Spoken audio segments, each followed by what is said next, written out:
The first time I saw it, I was walking to the post office. That's the thing about how this started. It wasn't some dark and stormy night. It wasn't a midnight encounter in a cemetery. It was a Tuesday afternoon in April, overcast but warm, and I was going to mail a package to my sister in Tucson. A birthday gift I'd already put off sending for 2 weeks. A candle she'd mentioned wanting, and a paperback I thought she'd like. I'd taped the box shut that morning at my kitchen table, written her address in black marker, and tucked it under my arm on my way out. I'd lived in Harmon for almost 5 months by then. 5 months of learning which grocery store was cheaper, which gas station had decent coffee, which roads got icy first. I'd moved from Columbus after taking a position at the regional water treatment facility, not glamorous, but it was a senior-level operations role, the kind of step up I'd been waiting on for years. The pay was better. The cost of living was laughable compared to the city, and the town itself was fine, quiet, small, the kind of place where people waved from their porches but didn't necessarily invite you inside. The post office was on Main Street, which in Harmon was also essentially the only commercial street.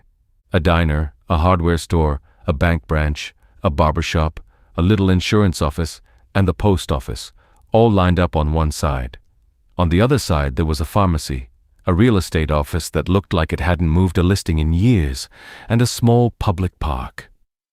The park was just a patch of grass with a couple of benches and a flagpole, flanked by 2 old oak trees. At the edge of the park, near the sidewalk, there were a few small memorials plaques on stone pedestals, the kind you see in towns that lost people in wars or want to honor a founding family. I'd walked past them dozens of times. I'd never stopped to read them. That Tuesday, though, I had a few minutes to kill. The post office didn't open from lunch until 1:30, and it was only 1:15, so I sat on the bench nearest the sidewalk and set the package beside me. The clouds were low and pale. A truck passed on Main Street. I could smell rain coming. I looked at the nearest memorial. It was a simple dark granite slab about waist height, with a bronze plaque bolted to the face. I read it the way you read anything you're looking at with idle curiosity. I expected a name I didn't know, a date from the 1800s, a brief dedication. The name on the plaque was Elliot Marsh, my name. I read it again. Elliot Marsh, my exact name, first and last, spelled correctly. The plaque said, "In memory of Elliot Marsh, beloved son of Harmon, who gave everything so that we might continue." There was no date of birth, no date of death, no other information, just those 3 lines. I sat there for a while. I remember I could hear a bird somewhere behind me and the quiet ticking of my watch. I remember feeling not frightened, not even particularly unsettled, just confused. It was like one of those moments where something doesn't compute and your brain just kind of stalls. I figured it was a coincidence. Elliot is not the most common name, but it's not rare. Marsh is ordinary. It was perfectly plausible that someone named Elliot Marsh had lived in Harmon 100 years ago and done something worth memorializing. Plenty of towns have memorials to local figures. It didn't have to mean anything, but the wording was strange. Who gave everything so that we might continue. That's an unusual dedication. It doesn't sound like a war memorial. It doesn't sound like a firefighter or a civic leader. It sounds, and I noticed this even then, sitting on that bench, almost sacrificial. I mailed the package. I went home. I made dinner. I watched part of a basketball game. And I mostly forgot about it. Mostly. The water treatment plant was about 4 miles outside of town, off County Road 9. I worked with a crew of 6, though on any given shift there were usually just 2 or 3 of us on site. My supervisor was a man named Dale Pressler, who'd been running the facility for close to 20 years. Dale was the kind of guy who called everyone Bud and had opinions about everything from fluoride levels to the best way to smoke a brisket. He was friendly in a way that felt genuine. If limited, he'd talk to you all day about work or weather or football. But if you tried to steer the conversation toward anything personal, he'd find a reason to go check on a pump. The day after I saw the memorial, I mentioned it to Dale, casual, just making conversation while we monitored the chlorine dosing. "Hey, I noticed something funny. There's a memorial in the park on Main Street for an Elliot Marsh. That's my name." Dale didn't look up from the control panel. "Yeah? Same spelling and everything. I thought it was weird." "Huh." He adjusted a valve. "Lot of old names in this town." The plaque doesn't have any dates on it, I said. Do you know who it's for? Dale was quiet for a moment. Not the kind of quiet where someone is thinking, the kind where someone is deciding what to say. Then he shrugged. Can't say I do, bud. Probably some old-timer from way back.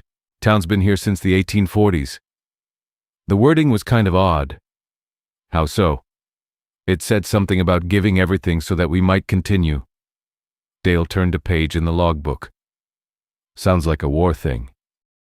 Maybe, I said. And that was the end of it. Except it wasn't. Because later that afternoon, I was alone in the break room eating a sandwich, and one of the other operators, a woman named Teresa Yu, came in for coffee. Teresa was around my age, early 30s, and she'd been in Harmon her whole life. She was quiet, competent, and generally kept to herself. Teresa, I said, random question. Do you know anything about the memorials in the park downtown? She poured her coffee. Which one? The one for Elliot Marsh. Her hand paused for just a fraction of a second, the kind of thing you only notice because you happen to be looking. Then she finished pouring and turned around. I don't really pay attention to those, she said. I think they've been there forever. It has my name on it, my exact name. Teresa took a sip of her coffee. That's a coincidence. Do you know when the person died? There's no date on the plaque. No idea, she said. You could probably look it up at the library or something. She left the break room. I want to be clear. At this point, nothing had happened. 2 people had given me non-answers about a plaque in a park. That's it. But something about the quality of those non-answers bothered me. Not what they said, what they didn't say. Neither of them had expressed any surprise. Neither of them had said, oh yeah, that old thing, or told me even a fragment of a story. In a town this small, where people knew the name of every family that had ever lived on every street, 2 lifelong or long-term residents had nothing to say about a memorial prominently placed in the town's only park. I told myself I was reading too much into it. I probably was. I did go to the library. It was a small brick building on the corner of Main and Prospect, staffed mostly by a woman named Glenda Fisk, who wore reading glasses on a chain and had an opinion about every book in the building. I'd been in a few times to use the Wi-Fi when my internet was spotty. Glenda, I said, I'm looking for information about the memorials in the park. Specifically, one for an Elliot Marsh. She looked at me over her glasses. Research? Curiosity. My name's Elliot Marsh. I know your name, hun. You've got a library card? Right, so you can see why it caught my attention. Glenda pursed her lips. We have a local history section in the back. Shelf C. There's a binder of Old Town Records meeting minutes, things like that. You might find something. Do you know anything about the memorial yourself? I'm not a historian, she said. I just shelved the books. I thanked her and went to the back. The local history section was small, maybe 30 books, a few binders, and a filing cabinet. I spent about an hour going through what I could. There was a book called Harmon, A Town History, published in 1987 by someone named R.G. Loomis. I flipped through the index looking for Marsh. Nothing. I looked for Memorial and Park. There was a chapter about the park's establishment in 1902, but it mentioned only the flagpole and the oak trees. No plaques, no memorials. I checked the town council meeting minutes, which the library had in binders going back to the 1960s. I scanned through decades of discussions about road maintenance, zoning variances, and water main repairs. There was no mention of a memorial being installed, approved, or dedicated. Not for Elliot Marsh. Not for anyone. This should have been unremarkable. Small-town record-keeping is inconsistent. Things fall through cracks. But combined with the vague answers I'd gotten from Dale and Teresa, it created a quiet, irritating itch in the back of my mind. I checked out the Loomis book and went home. Over the next few days, I brought up the memorial in casual conversation whenever the opportunity presented itself. Not aggressively, I wasn't interrogating anyone, just the way you'd mention anything mildly interesting. At the diner on Thursday morning, I asked the waitress, a young woman named Becca, if she knew who Elliot Marsh was. She said she didn't and asked if I wanted a refill. At the hardware store, I mentioned it to the owner, Carl, while buying a replacement filter for my kitchen faucet. Carl was a talker, the kind of guy who'd keep you at the register for 20 minutes discussing the weather. When I asked about the memorial, he became briefly, conspicuously, not a talker. "Don't know much about that," he said. "You need anything else?" On Saturday, I was in my front yard raking when my neighbor Jim Oberlin walked by with his dog. Jim was retired mid-60s and had lived in Harmon since birth. We'd developed a friendly enough relationship. He'd brought over a plate of cookies when I moved in, and we'd chatted a few times about the usual things. "Jim, you've been in Harmon your whole life, right?" "Born and raised." "Do you know anything about the memorial in the park for Elliot Marsh?" Jim's dog pulled at the leash. Jim glanced down at it, then back at me. "I'd have to think on that one," he said. "It's been there a long time." "But you've seen it?" "Sure." "Do you know who it's for? When the person died?" "You know, I honestly couldn't tell you," Jim said. "I think it might be from before my time." "Your time? You're 65. The town's only been around since the 1840s. How far back could it go?" Jim laughed, but it wasn't his usual laugh. "You'd be surprised how much gets lost. Anyway, enjoy the weekend." He walked off. I stood in my yard holding the rake and watched him go. His dog looked back at me once. Jim didn't. I want to explain something about the way this felt, because I think it's easy to read this and think I was obsessed, or paranoid, or making something out of nothing.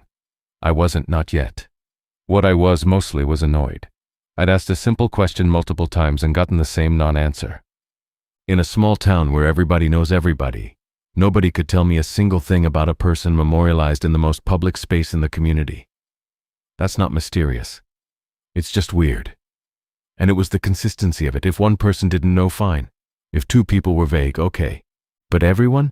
Every single person I asked had the same response. A brief hesitation, a deflection, and a subject change. That's not ignorance. That's a pattern.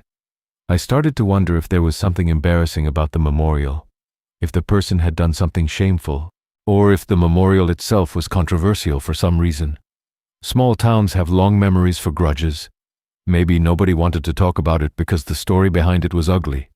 That would have been a perfectly satisfying explanation. I would have accepted it.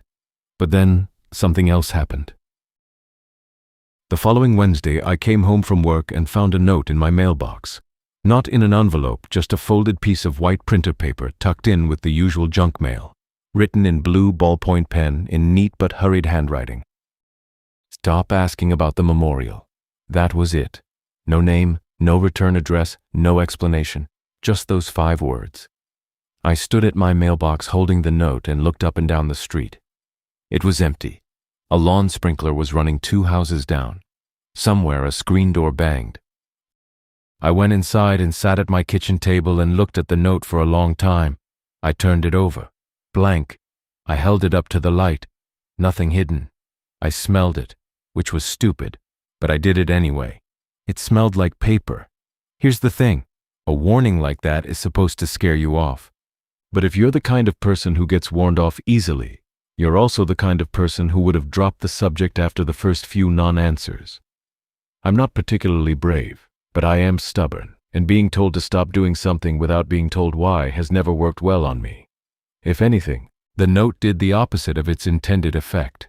Whatever this memorial was about, it mattered enough that someone had walked up to my house in broad daylight and put an anonymous message in my mailbox. I taped the note to my refrigerator. I don't know why. Maybe so I wouldn't lose it. Maybe so I'd keep seeing it. That weekend, I drove to the county seat. Marsden was about 40 minutes south, a slightly larger town with a courthouse and a county clerk's office. If there were property records, death certificates, or any kind of official documentation related to the memorial, it would be there. The clerk's office was on the 2nd floor of the courthouse, a dim hallway with fluorescent lighting and linoleum that had seen better decades. A heavy-set woman behind the counter asked if she could help me. "I'm looking for death records for someone named Elliot Marsh from Harmon." "Do you have a date of death?" "That's actually what I'm trying to find out." She looked at me.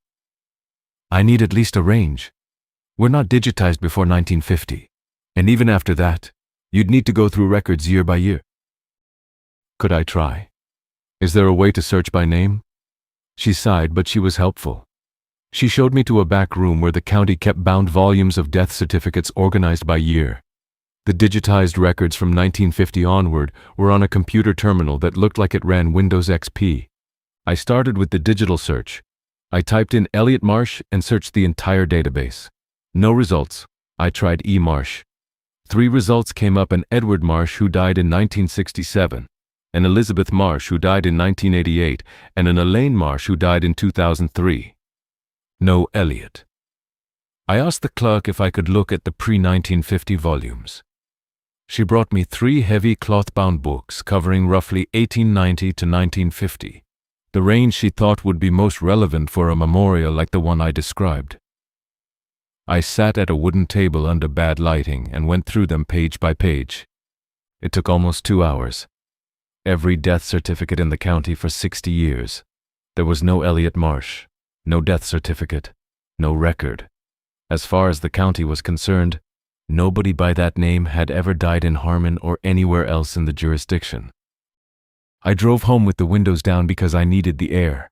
It was May by then, and the fields along the highway were starting to green up. Everything looked normal. Everything was fine. Except there was a memorial in my town for a person with my exact name and no record that the person had ever existed, and nobody would talk about it, and someone had told me to stop asking. I called my sister that night. Nora was 7 years older than me and had always been the practical one. She worked in hospital administration and approached life with a sort of cheerful skepticism that I found reassuring. "How's the small town life?" she asked. "Weird, actually." I told her the whole story: the memorial, the non-answers, the note, the missing records. She was quiet for a moment. "That is weird," she said. "But here's the thing. You moved to a tiny town in the middle of nowhere. Maybe it's just some old quirk that everybody's bored of explaining. Like how every town has that one house everyone says is haunted. Nobody seems bored of it. They seem uncomfortable. People get uncomfortable when new people ask questions. It's a small town thing. They're probably just not used to outsiders poking around." "And the note?" "Could be someone who thinks you're stirring up drama. You said it's a small place. People probably talk." "The guy's name is Elliot Marsh, Nora. That's my name." "I know. It's a coincidence. There's no death certificate." "Elliot. Records from small towns in the 1800s are a mess. Half those people were buried without paperwork. You're doing genealogy research on a stranger and getting frustrated that the records aren't perfect." She wasn't wrong, exactly. Everything she said was reasonable. And yet, "I just want to know who it is," I said. "Then keep looking. But don't turn into one of those guys who starts a conspiracy theory because a small town has a plaque he can't explain." "I'm not. I know, I'm just saying." We talked about other things for a while. Her job, her boyfriend, whether Mom was going to sell the house, normal things. By the time I hung up, I felt better. Nora had a gift for making things seem manageable. But lying in bed that night, I kept thinking about the phrasing on the plaque. Who gave everything so that we might continue? What does continue mean in this context? Continue living? Continue existing? Continue as a town? What does a person give that allows a town to continue? 3 days later, I went back to the memorial. It was early evening and the light was soft and golden. The park was empty. I knelt in front of the plaque and examined it closely. The bronze was weathered but not ancient. I'd guess 30 or 40 years old at most, though I'm no metallurgist. The granite base was solid, clean cut, set level in the ground. This wasn't some relic from the pioneer days. It had been placed deliberately and relatively recently. I ran my hand along the edge of the stone base and felt something on the back side. Scratched into the granite with something sharp, not engraved professionally, but carved, like someone had used a nail or a chisel. I crouched behind the memorial and looked. A number. 7. Just the number 7. Nothing else. Carved about 2 inches high into the back of the stone base, where you'd never see it unless you were looking. I took a photo with my phone. I walked around the park and checked the other memorials. There were 2 more, one for a Thomas Hadley, dedicated in 1952, and one for a Margaret Rowe, dedicated in 1978. Both had normal dedications with dates. Neither had anything carved into their backs. I went home and stared at the photo of the number 7 on my phone for a long time. I tried to think of what it could mean. A date? The 7th of something? A code? A count? A count of what? The next morning I did something I probably shouldn't have. Before work I stopped by the town clerk's office. Harmon's town clerk was a woman named Pauline Gentry, who also served as the notary public and, from what I could tell, the unofficial keeper of all institutional memory. She was in her 70s, sharp-eyed, and had a way of looking at you that made you feel like she was reading your tax returns in real time. "Morning, Pauline." "Morning, Elliot. What can I do for you?" "I'm trying to find out when the memorial for Elliot Marsh in the park was installed. Is there a record of that? A town council vote? A permit? Anything?" Pauline looked at me over the counter. The fluorescent light hummed. A clock ticked on the wall behind her. "Why are you asking?" she said. "Because it has my name on it and I'm curious." Curiosity's a nice thing in moderation. "Pauline, I just want to know who the person was. It's a simple question." She took off her glasses and set them on the counter. "Elliot," she said, and her voice was different now, not unfriendly but careful, the way you talk to someone standing near the edge of something. "Some things in this town are the way they are for good reasons. The memorial is one of those things. I'd recommend you let it be." "What does that mean?" "It means what it means." "You're telling me to stop asking, just like the note." She blinked. "What note?" "Someone put an anonymous note in my mailbox telling me to stop asking about the memorial." Something moved across Pauline's face. I couldn't tell if it was surprise or something else. She put her glasses back on. "I don't know anything about a note," she said, "but the advice is sound." "Pauline, does the memorial have anything to do with me, personally?" She didn't answer immediately. She straightened a stack of papers on the counter, aligning their edges precisely. Then she said, "Not yet." I felt something cold settle in my stomach. "What do you mean, not yet?" "Have a good day, Elliot." She turned and walked into the back office. I heard a door close. I stood at the counter for another minute, but she didn't come back. Not yet. I turned those 2 words over in my mind for days. It was the most direct thing anyone had said to me about the memorial, and it was terrifying precisely because it could mean several things, each worse than the last. The most logical interpretation was that Pauline was being cryptic because she was annoyed and wanted to shut down the conversation. Old people in small towns sometimes talk that way. They think they're being wise and mysterious when really they're just being vague. But there was another interpretation, and it was the one I couldn't shake. That the memorial had something to do with me, or would have something to do with me, and that "not yet" was an answer to a timeline question I hadn't asked. I started losing sleep. Not dramatically. I wasn't lying awake all night staring at the ceiling, but I'd wake up at 3 or 4 in the morning and my mind would already be running, turning over the same questions, and I couldn't get back to sleep. I'd get up and make coffee and sit at the kitchen table in the dark and look at the note on the refrigerator. Stop asking about the memorial. During the day, I functioned fine. I went to work, monitored chemical levels, filed reports, ate lunch, drove home. The routine was intact. But underneath the routine, there was a low hum of anxiety that hadn't been there before. I noticed things I hadn't noticed. The way people in town looked at me or didn't. The way conversations at the diner would quiet slightly when I walked in and resume after I sat down. The way Jim Oberlin started walking his dog on a different route so he didn't pass my house. Small things, possibly imagined. But I was paying attention now, and what I saw or thought I saw was a town that was treating me gently, the way you treat something fragile or something doomed.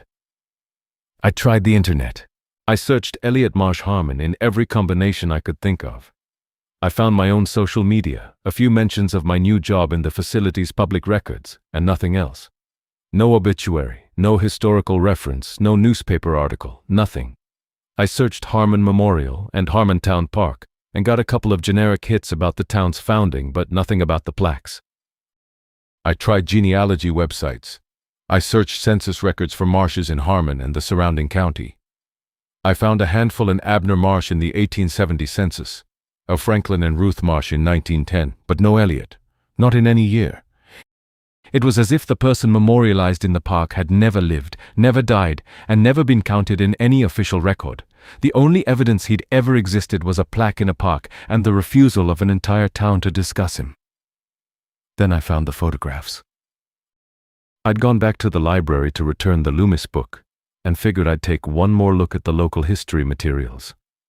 This time, I opened the filing cabinet. It was mostly old newspaper clippings, faded, brittle columns from what must have been a local paper that no longer existed. I flipped through them carefully. Church socials, school events, land disputes, nothing useful. But in the bottom drawer, underneath a folder of property maps, there was a brown envelope. Not sealed, just tucked closed. I opened it. Inside were 5 black and white photographs. They were old, the paper was thick, and the images had that silver gelatin sharpness you see in photos from the early to mid-20th century. Each photo showed the same thing from slightly different angles, a group of people standing in a field. I counted 12 adults, men and women, standing in a rough circle. They were dressed in plain clothes, work shirts, simple dresses. It looked like a farm field, freshly turned earth behind them. In the center of the circle, there was a hole in the ground. It wasn't a grave, it was wider than that, maybe 6 or 7 feet across. A pit. The people around it weren't looking at the camera. They were looking down into the hole. On the back of the first photograph in pencil, someone had written, "E.M., the giving." I felt like the air had been pressed out of the room. I turned over the other 4 photographs. The second one was labeled E.M., the continuation. The third, E.M., the renewal. The fourth had no label. The fifth just said 7-7, the same number carved into the back of the memorial. I looked at the photographs again, more carefully this time. The people in the circle. I didn't recognize any of them. The photos were too old, the faces too small, but the field behind them looked familiar. The tree line in the background, the slight rise of the land. I'd seen that view. It was the field just north of the water treatment plant. I put the photographs back in the envelope and put the envelope in my jacket. I'm not proud of that. Glenda was at the front desk when I walked out, and she looked up at me, and I'm almost certain she knew. She didn't say anything. I left. I drove out to County Road 9. Past the water treatment plant, there was a gravel pull-off near a drainage ditch, and beyond that, the field. It was planted with soybeans, low green rows stretching toward the same tree line I'd seen in the photographs. I parked and walked to the edge of the field. The light was starting to go. I could see the roof of the plant to the south. I could see the tree line to the north. The same view. I didn't know what I expected to find. A pit? A marker? There was nothing. Just soybeans and dirt and the sound of my own breathing. But I stood there for a while, and I had the distinct, irrational feeling that the ground was aware of me. I drove home. I locked my doors. I spread the photographs out on my kitchen table and studied them under the overhead light. The people in the circle, the pit, the giving, the continuation, the renewal. I didn't sleep that night. The next day at work, I did something reckless. I waited until Dale stepped out to check on the secondary clarifier, and then I went into his office. He had a desk, a filing cabinet, and about 30 years of accumulated paperwork. I didn't know what I was looking for. I just felt like there might be some connection between the plant and the field and the memorial and whatever the hell was going on. In the bottom drawer of his filing cabinet, behind a stack of old compliance reports, I found a folder labeled Site History. I opened it. Most of it was boring engineering assessments, soil tests from when the plant was built. But clipped to the back of the folder was a single sheet of paper, yellowed with age, that looked like it had been typed on an actual typewriter. It was a list of names and dates. Elliot Marsh, 1923, Elliot Marsh, 1951, Elliot Marsh, 1963, Elliot Marsh, 1978, Elliot Marsh, 1989, Elliot Marsh, 2004, Elliot Marsh, 2019, 7 entries, all the same name, spanning nearly 100 years, the number 7. I stared at the list. My hands were shaking slightly. I put the folder back, closed the drawer, and went back to my station. When Dale came back, I was monitoring the filter backwash like nothing had happened. But something had happened. Something fundamental had shifted in how I understood my situation. This wasn't a memorial for one person. It was a memorial for 7 people, all named Elliot Marsh, who had what? Died? In Harmon? Over the course of a century? And the intervals. I looked at them again in my head. 1923, 1951, 1963, 1978, 1989, 2004, 2019. The gaps were 28 years, 12 years, 15 years, 11 years, 15 years, 15 years, irregular but roughly every 12 to 28 years, averaging about 16. The last date was 2019. I'd moved to Harmon in late 2025. That evening, I called Nora again. "I need you to look something up for me," I said. "You sound weird. I need you to search for death records for anyone named Elliot Marsh. Anywhere, any date." "Elliot, please." She was quiet. Then she said, "Okay, give me a day." I told her what I'd found, the list, the photographs, the number 7. I told her about Pauline saying not yet. I told her about the field behind the plant. "Elliot," she said very carefully, "have you been sleeping?" "Nora, I'm not making this up. I have photographs. I have a list with 7 dates. I believe you found those things. I'm just asking if you've been sleeping." "Not great. Are you eating?" "Yes." "Okay, I'll look into it. But promise me something. Don't do anything drastic. Don't confront anyone. Don't break into any more filing cabinets." "I didn't break in. It was unlocked." "Elliot." "Fine, I promise." I heated up leftover soup and ate it standing at the counter. I looked at the photographs again. Then I put them in the envelope and put the envelope in my nightstand drawer, under a book. I brushed my teeth and got into bed. At about 2 in the morning, I woke up because I heard something outside. Not a specific sound, more like a change in the quality of the silence. I lay in bed and listened. The house was quiet. The street was quiet. But there was something, a presence maybe, or just the animal sense that something was nearby. I got up and looked out the bedroom window. The street was empty. The streetlight on the corner cast a pale circle on the asphalt. Jim Oberlin's house was dark. Everything was still. Then I noticed the light in the park. From my bedroom, if I looked at the right angle, I could just see the edge of the park on Main Street, about 2 blocks away. There was a light there, not the normal park lamp, which was a dim yellow. This was brighter, whiter, and it was moving, like a flashlight or a lantern. I watched for about 5 minutes. The light moved slowly around the area where the memorials were. Then it stopped. Then it went out. I stood at the window for another 10 minutes. Nothing else happened. Eventually I went back to bed. I did not sleep. The next morning was Saturday. I drove to the park before sunrise and walked to the memorials. The Elliot Marsh plaque was unchanged. But the ground in front of it was different. The grass was trampled, as if several people had stood there recently. And there was something on the ground, a small circle of white powder, maybe salt, barely visible against the pale grass. I knelt and touched it. It felt like salt, crystalline and fine. It formed a ring about 18 inches in diameter, directly in front of the memorial. I took a photo and left. I spent the rest of the morning at home trying to think clearly. I wrote down everything I knew on a legal pad. A memorial exists in Harmon for someone with my name. No dates on the plaque. The dedication mentions giving everything so that the town might continue.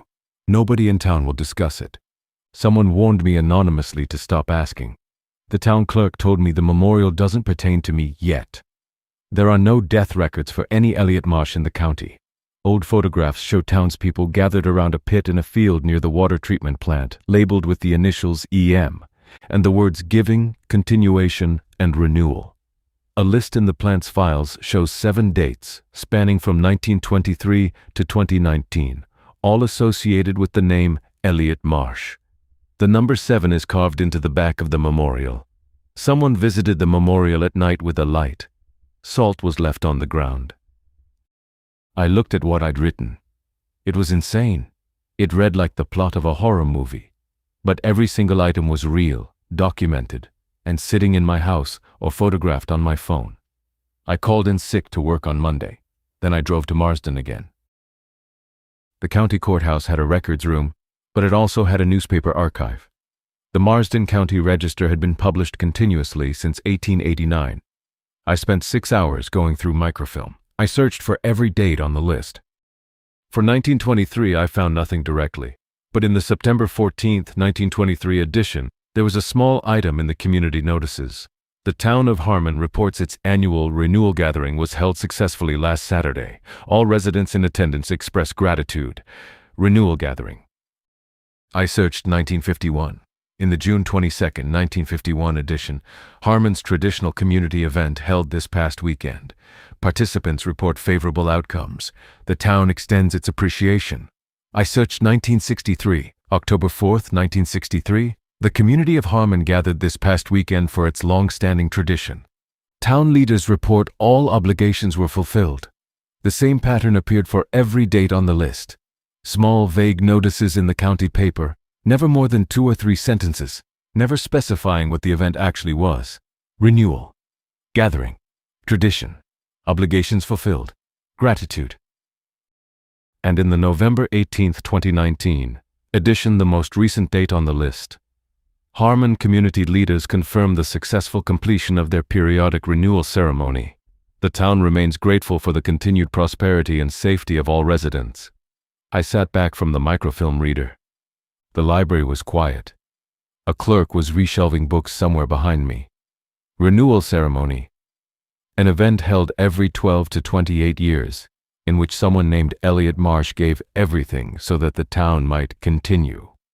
An event that left no official records, was never described in detail, involved a pit in a field, and was referenced only in euphemistic blurbs in the county newspaper. I knew what this sounded like. I knew exactly what this sounded like. And I also knew that believing it would make me sound insane to anyone who hadn't seen what I'd seen. Nora called me that evening. I couldn't find death records for any Elliot Marsh in the national databases, she said. Not in Ohio. Not anywhere in the surrounding states. I even tried Social Security death records, nothing. Because they were never reported. Elliot, listen to me.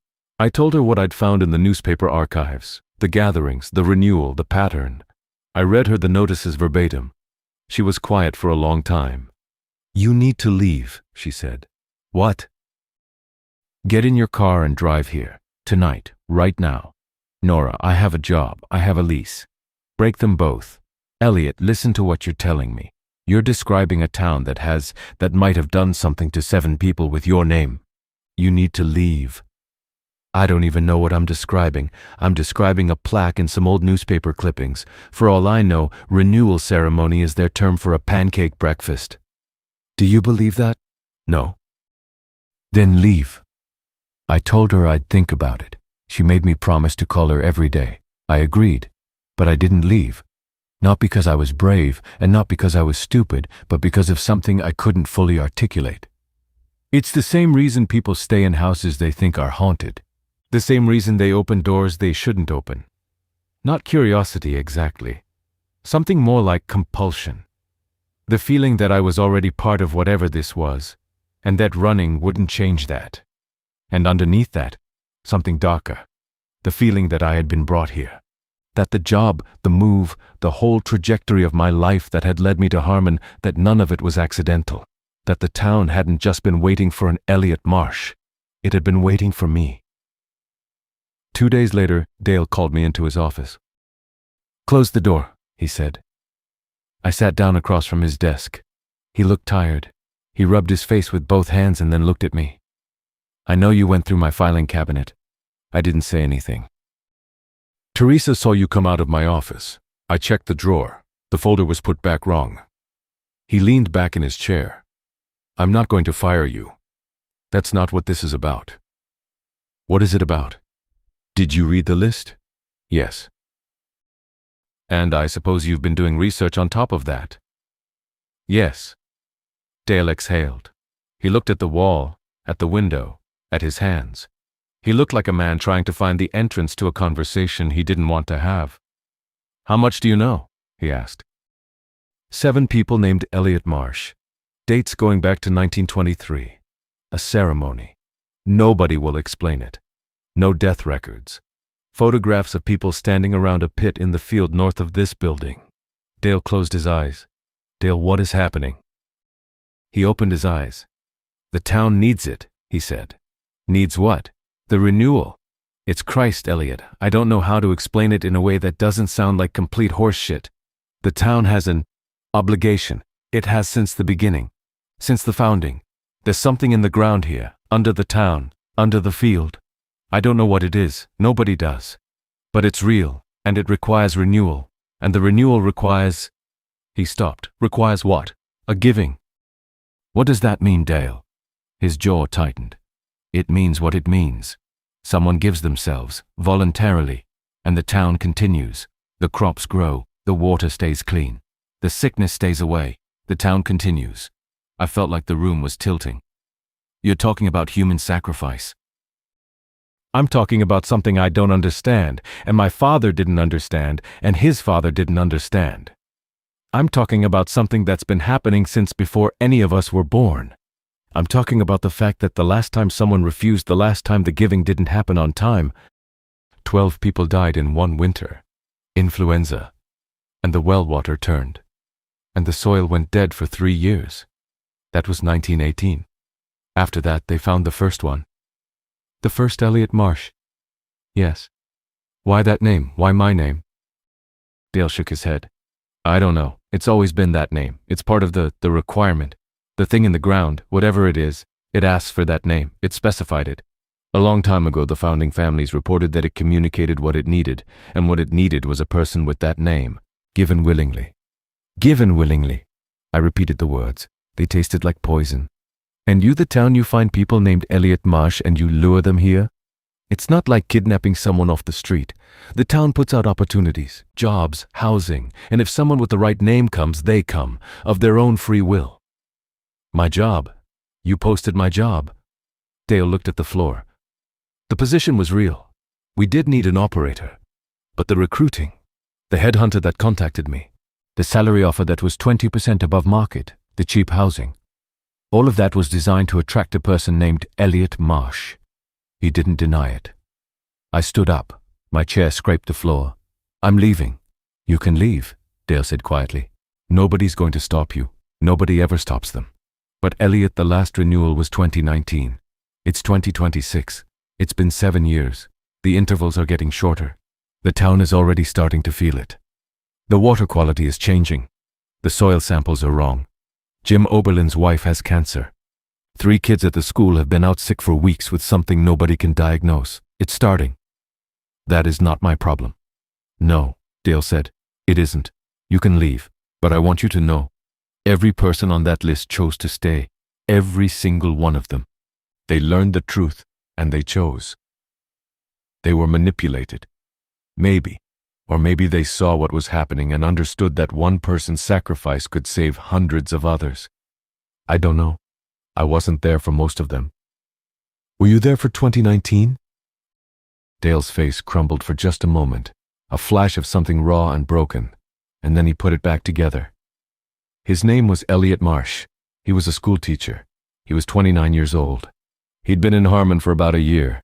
He was kind. He liked fishing. Dale's voice was hoarse. I was there, yes. And you just watched. I held his hand. The room was very quiet. I could hear the facility's pumps running in the background, that familiar mechanical heartbeat. What happens during the ceremony? I asked. He walks into the field. He goes to the place. There's an opening in the ground that appears. It's not there normally, but when the time comes, it opens. He goes down into it. The town gathers around. And then, Dale swallowed, the ground closes. He's buried alive. I don't think it's like that. I don't think he suffers. The ones I've heard about, the older accounts, they say the person walks down like they're going home.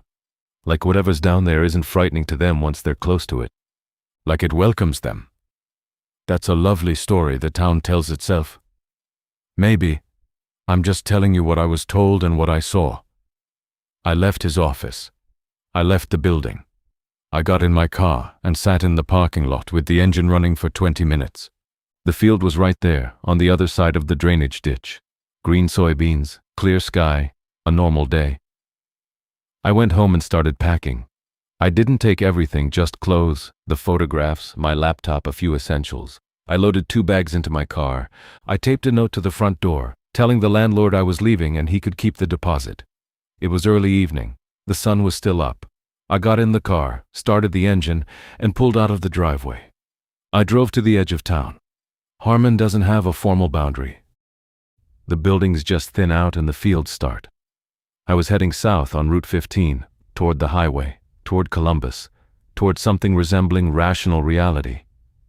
I passed the last house on the road, a farmhouse with a green roof and a tire swing, then fields on both sides. The highway was 6 miles ahead. And then I stopped the car.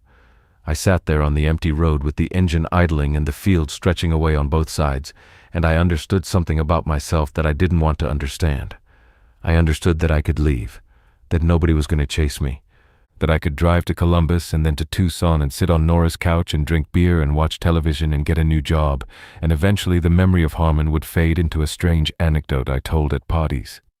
And I understood that if I did that, the town would find another Elliot Marsh. They'd post another job listing. They'd make another generous salary offer. And some other person with my name, some guy who was just looking for a better opportunity, just like I was, would move to Harmon and eventually stand in front of that memorial and ask the same questions I asked and get the same non-answers and eventually learn the same truth. And that person would have to make the same choice I was making right now. I could pass this on. That was my right. Nobody would blame me. Dale had said so himself, nobody ever stops them. I could leave, and the machinery would simply reset, and someone else would be sitting in a car on this road in 10 or 12 or 15 years.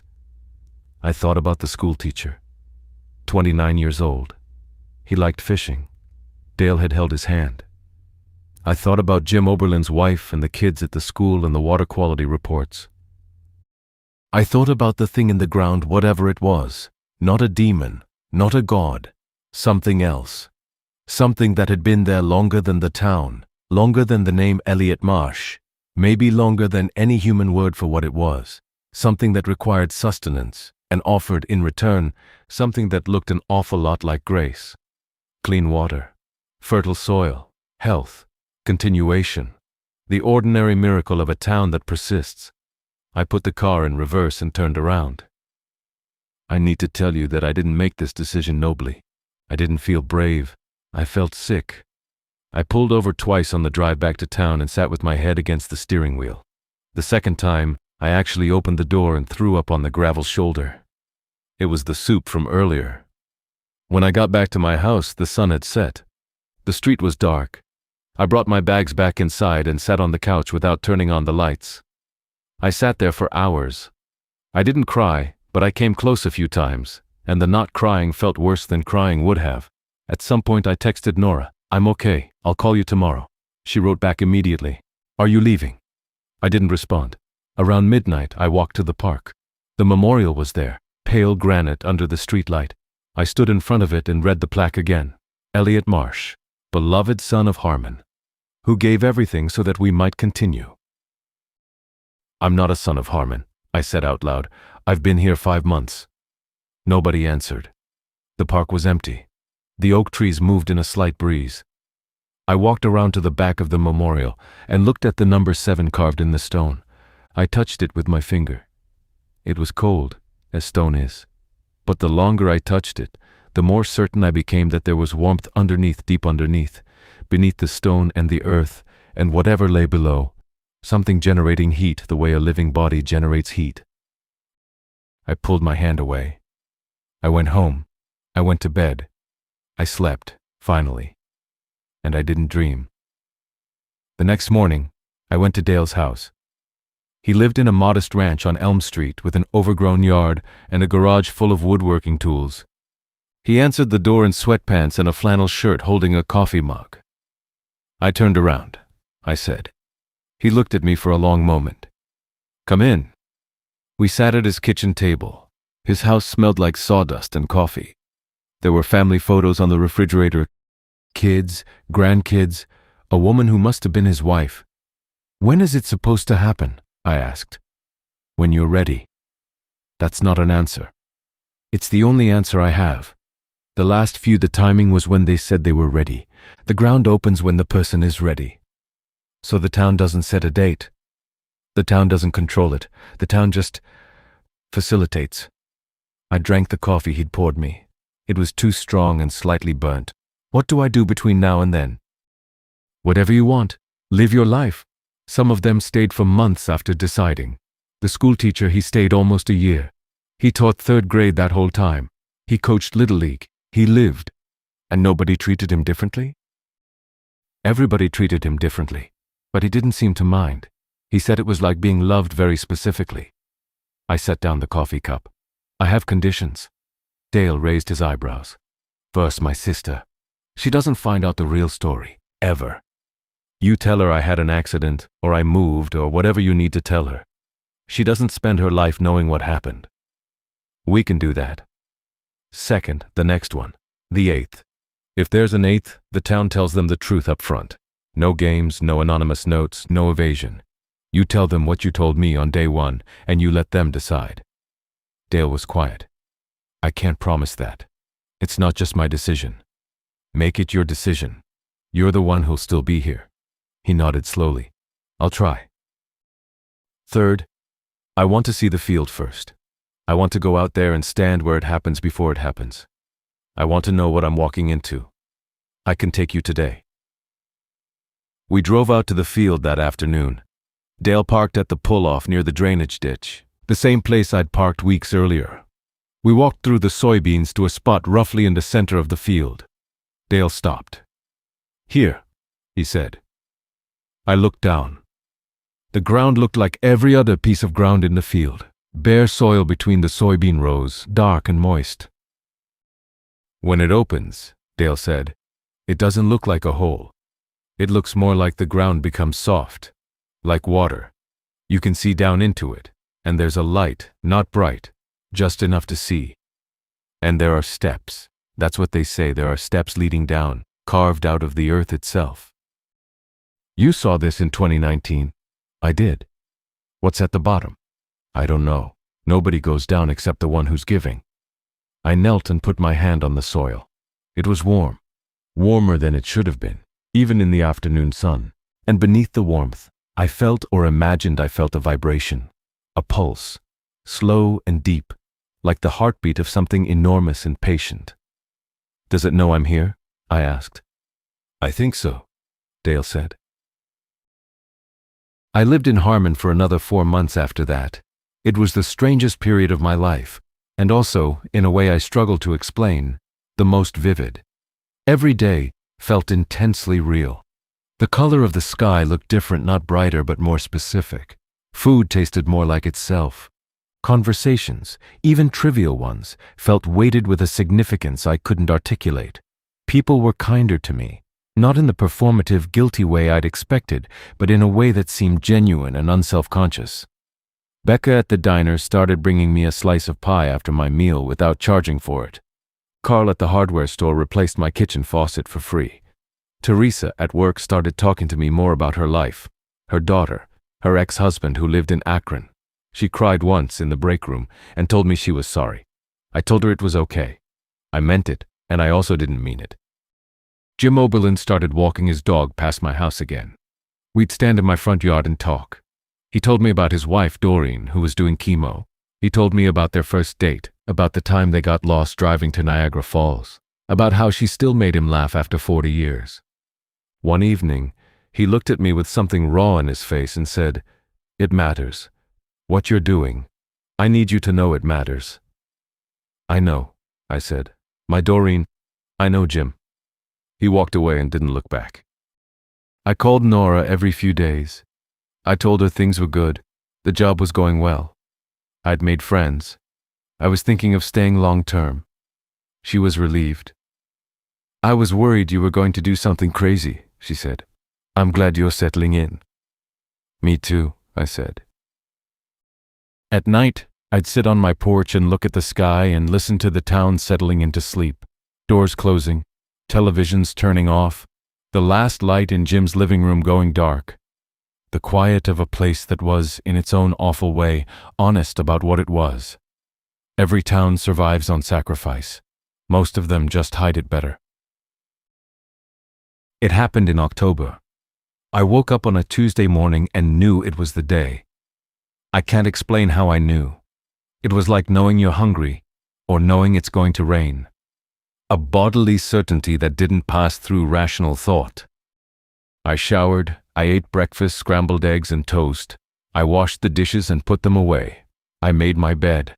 I wrote a letter to Nora and left it on the kitchen table, sealed in an envelope with her address on it. The letter said I loved her and I was happy and she shouldn't worry. It didn't say anything else. I drove to the field. There were already people there. Not many, maybe 20. Dale, Teresa, Pauline, Jim, without Doreen, who was too ill to come. Carl from the hardware store. Glenda from the library. Others I recognized from the diner, the post office, the street. They stood at the edge of the field in a loose semicircle, just like the people in the old photographs. Nobody spoke. I walked through the soybeans. They were brown and dry now. End of season. To the center of the field, the spot Dale had shown me. The ground was open. It didn't look like a hole.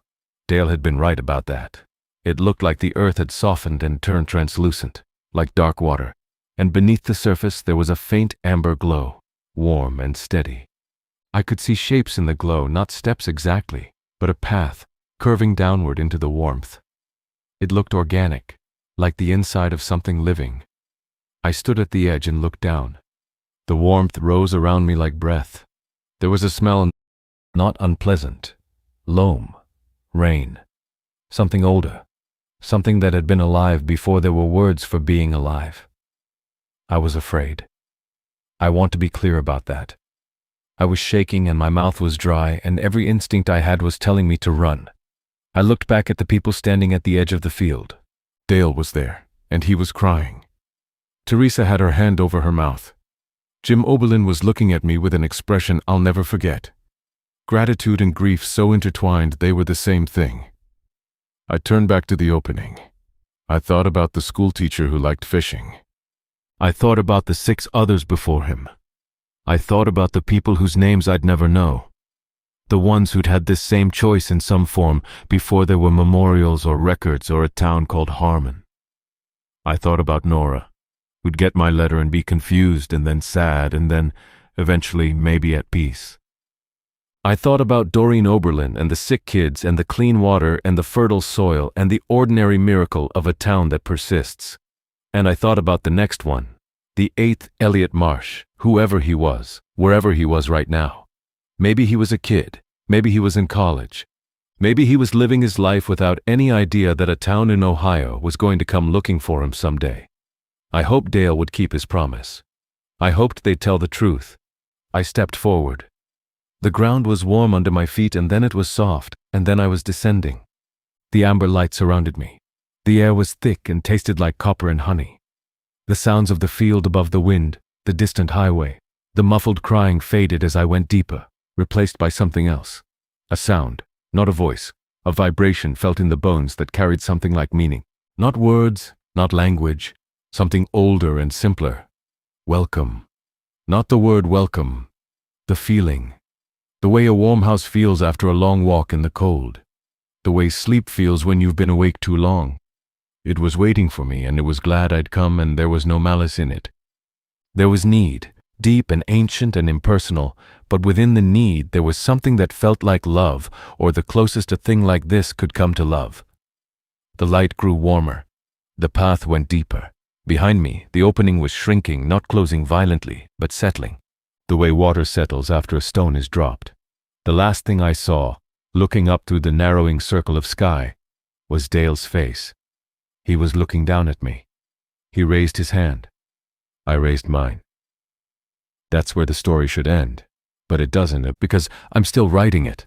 That's the part I can't explain. I am in the ground and I am writing this, and both of those things are true. I don't know how to describe where I am, because the concepts I have, room, space, darkness, light, don't apply. I am somewhere warm. I am somewhere that pulses. I am somewhere that is aware of me the way I am aware of my own heartbeat, which is to say constantly and without effort. I am not dead. I'm fairly sure of that. I am not alive in the way I was alive before either. I am something in between, or something else entirely. I can feel the town above me, not the buildings, but the people. their weight on the earth, their breathing, their lives continuing. I can feel the water moving through the aquifer, clean and cold. I can feel the soil regenerating. I can feel Doreen Oberlin's cells responding to treatment, the cancer retreating, the body choosing life. I can feel the seasons changing. I don't know how long I've been here. Time doesn't work the way it used to. It could be weeks, it could be longer. My sense of self is still intact mostly, but it's thinning. The way a cloud thins, I'm becoming more diffuse, more distributed, more part of what's here and less part of what I was. The others are here too. The 7. I can feel them the way you feel people in a room even with your eyes closed. They're not distinct anymore, they've been here too long for that. But there are traces, a fondness for fishing, a woman's laugh, a man who worked with his hands, impressions, like fingerprints on glass. They welcomed me too. I think eventually I'll thin out entirely and become part of whatever this is. Part of the ground, part of the renewal, part of the thing that keeps the town alive. And when that happens, there will be an 8th, and the memorial will still be there. And maybe someone will update the number on the back of the stone, and the cycle will continue because the cycle is the point. But right now, in this strange middle space where I can still think in sentences and form ideas and remember what scrambled eggs taste like, I want to say one thing. I chose this. Nobody made me. Nobody tricked me. I walked into the ground because I understood that some things are bigger than one person's life and smaller than any word we have for God, and that the space between those two things is where sacrifice lives. Not nobly, not cleanly, just necessarily. The memorial in the park says I gave everything so that they might continue. That's almost right. What I gave was a future I'll never have. What they gave me, the town, the people, the thing in the ground, was the knowledge that it mattered. I hope Nora got my letter. I hope Dale keeps his promise. I hope the 8th Elliot Marsh, when they find him, is told the truth from the beginning. And I hope he chooses what I chose, even though I have no right to hope that. The ground is warm. The town is quiet. The water runs clean. For now, that's enough. The water runs clean. For now, that's enough.